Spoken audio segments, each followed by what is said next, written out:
अस्सलाम वालेकुम नाज़रीन, उर्दू पॉइंट के साथ मैं हूं इजाज़ अहमद गोंदल और पाले किले क्रिकेट स्टेडियम से एक दफ़ा फिर आपको खुशामदीद कहता हूं। पाकिस्तानी बॉलर्स की बेहतरीन बॉलिंग, 267 रन का हदफ दिया है भारत ने पाकिस्तान को जीतने के लिए। अब देखना ये होगा कि पाकिस्तानी बल्लेबाज क्या करते हैं, क्या वो 267 रन का हदफ पार कर पाते हैं या बीच में ही लड़खड़ा जाएंगे। इसी पर हम बात करेंगे। हमारे साथ पाकिस्तान से स्पोर्ट्स जर्नलिस्ट औरंगजेब हमारे साथ मौजूद हैं और अबू बकर हैं। औरंगजेब भाई, स्टार्ट बड़ा अच्छा हुआ, अर्ली विकेट्स गिर गई, क्या समझते हैं बीच में जो एक पार्टनरशिप लगी ईशान किशन की और हार्दिक पांड्या की, उस पार्टनरशिप को आप कैसे देखते हैं? देखें, पार्टनरशिप तो बहुत अच्छी थी, नो डाउट, उसमें कोई शक नहीं है। और इंडियन टीम ने जैसे कमबैक किया, जितनी भी तारीफ की जाए कम है।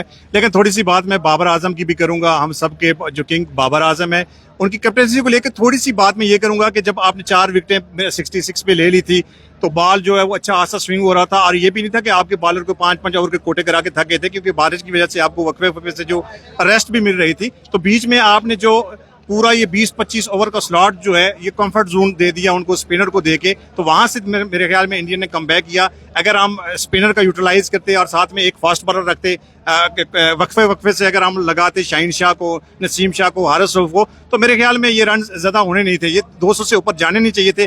बहरहाल इसमें दाद देनी पड़ेगी इंडिया की, और खास करके जो पाकिस्तान की फील्डिंग थी, मैं कह रहा हूँ कि 3 से 4 फील्डिंग तो ऐसी थी जो मिस फील्ड हुई और जिसकी कास्ट हमें बाउंड्री की सूरत में देनी पड़ी। और बड़ी एवरेज किस्म की जो हमारी सोच थी, अप्रोच थी, बड़ी एवरेज किस्म की हमारी फील्डिंग थी। और कप्तान जी की आज जो हिकमत अमली थी वो जरा हमारी समझ से बाहर थी। या तो कप्तान जी चाह रहे हैं कि मैं बैक टू बैक 100 करूं, कम से कम बोर्ड पे इतना टारगेट तो हो कि मैं कंफर्टेबल जोन में आके जो है ना अपने जो मेरा स्ट्राइक रेट है 80 का 85 का वो करके तो 100 और बनाऊं।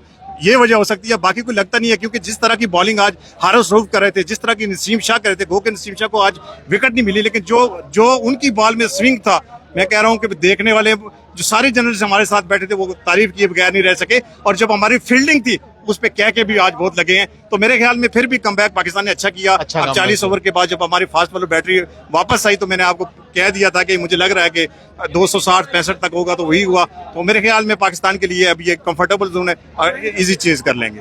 267 कंफर्टेबल जोन है। मैं आपको एक स्टैट बताता चलूं कि यहाँ इसी ग्राउंड में पाले किले इंटरनेशनल क्रिकेट स्टेडियम में 313 रन भी चेज किया है श्रीलंका ने अफगानिस्तान के खिलाफ, और श्रीलंका ने ही जिम्बाब्वे के खिलाफ 300 रन भी चेज किया हुआ है इसी क्रिकेट स्टेडियम में। और यहाँ पे इस स्टेडियम में पाकिस्तान का जो हाईएस्ट स्कोर है वो 267 है पहले बैटिंग करते हुए, और श्रीलंका के खिलाफ पाकिस्तान ने इसी ग्राउंड में 287 भी बनाया हुआ है। पाकिस्तान वो मैच जीता भी था। हाईएस्ट चेज इस ग्राउंड का 313 है। तो अबू बकर, क्या लगता है 267 रन चेजेबल है? पाकिस्तानी बल्लेबाजों में इतना दम है कि चेज कर पाएंगे? देखें, डेफिनेटली 267 स्कोर बिल्कुल चेजेबल है, और कोई ऐसा स्कोर बिल्कुल भी नहीं है कि जो आपको बहुत ज़्यादा थ्रेटनिंग लगे। लेकिन 267 स्कोर को चेज करते हुए भी पाकिस्तान का टॉप ऑर्डर बहुत ही ज़्यादा अहमियत का हामिल है। अगर हमारा टॉप ऑर्डर क्लिक नहीं करता तो पाकिस्तान को बहुत मुश्किलात हो सकती हैं। बाबर आजम और इमामुल हक, ये दोनों एक ही तरह के ट्रेंड से क्रिकेट को खेलते हैं, तो वहाँ पे फ़खर जमान की जो इंपॉर्टेंस है वो और ज़्यादा हो जाती है। अगर तो फ़खर जमान ऊपर अच्छी बारी खेलते हैं और कुछ जल्दी में 60-70 स्कोर कर सकते हैं तो पाकिस्तान डेफिनेटली एक कंफर्ट जोन में आ जाएगा, और इसको चेज करने के लिए बहुत ज़्यादा सक्सेस रेशियो ज़्यादा हो सकता है इसका।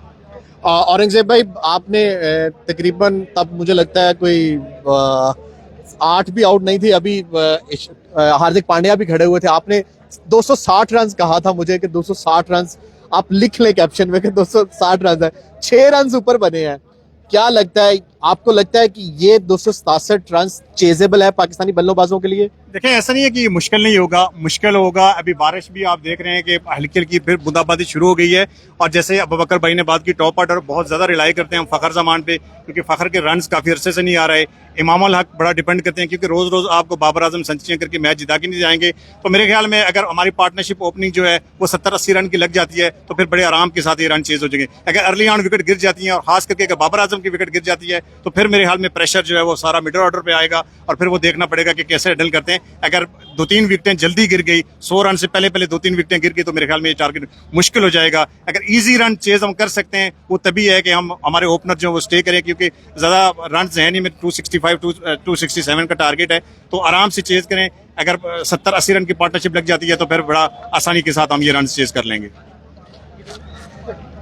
ओके, अबू बकर भाई, जैसे बात की औरंगजेब भाई ने 267 रन, समझते हैं कि अगर जैसे इंडिया की अर्ली विकेट्स गिर गई, 4 अर्ली विकेट्स गिरी और उस पोजीशन पे ये लग रहा था कि भारत जो है वो 200 से नीचे ही रन्स पे ऑल आउट हो जाएगा या 200 से रन्स भी नहीं बना पाएगा, लेकिन आप समझते हैं कि पाकिस्तान की अगर अर्ली विकेट्स गिर जाती हैं तो मिडिल ऑर्डर हमारा इतना स्ट्रांग है कि वहां पे विकेट पे एक बड़ी पार्टनरशिप दे सके।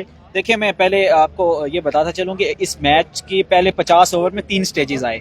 अर्लियर ऐसा लग रहा था कि शायद एक टाइम था कि भारत शायद 200 रन भी ना बना सके, लेकिन एक ऐसा स्टेज भी फिर आया कि भारत 320-315 करने की पोजीशन में आ गया था। फिर तीसरा स्टेज दोबारा आया जब पाकिस्तान ने सेकंड कमबैक किया। ऐसा लग रहा था कि पाकिस्तान इनको और रिस्ट्रिक्ट कर लेगा 250 के अंदर, लेकिन मैं बुमराह को, जो उन्होंने बड़े अच्छे 15-20 रन बनाए, वो बड़े रन्स ऐसे हैं कि वो बड़े फिशी रन्स हो सकते हैं और शायद हमें मुश्किलात उन्हीं 15-20 रन से हो भी सकती हैं। एक और दफ़ा मैं रिपीट करना चाहूँ कि पाकिस्तान बहुत ज़्यादा रिलाय कर रहा है अपने टॉप ऑर्डर पे। हमने अभी तक इतना ज़्यादा आजमाया नहीं है अपने मिडल ऑर्डर को। इससे पीछे जितनी भी सीरीज थी वहाँ पे हमारा टॉप ऑर्डर कोई ना कोई क्लिक करता रहा और पाकिस्तान कंफर्टेबली चेज करता रहा।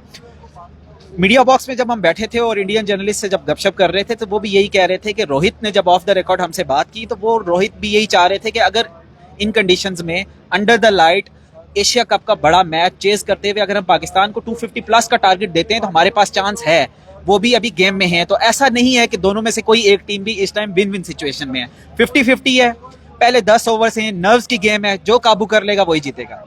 औरंगजेब भाई, नर्व्स की गेम है, अर्ली विकेट्स हम हमेशा, जैसे अबू बकर ने बात की कि टॉप ऑर्डर पे रिलाई करते हैं। टॉप ऑर्डर जब हमारा गिरता है तो मिडल ऑर्डर पे भरोसा नहीं रहता। आपको लगता है कि मिडल ऑर्डर में हमारे पास बैट्समैन है कि अगर टॉप ऑर्डर नहीं स्टे कर पाता तो वो चेज कर पाएंगे? जी बिल्कुल, मिडल ऑर्डर में जैसे हमने हालिया सीरीज में प्रूव भी किया है, रिजवान ने बड़ी अच्छी इनिंग्स खेली है, अभी इफ्तिखार ने नेपाल के खिलाफ बड़ी अच्छी इनिंग्स खेली है।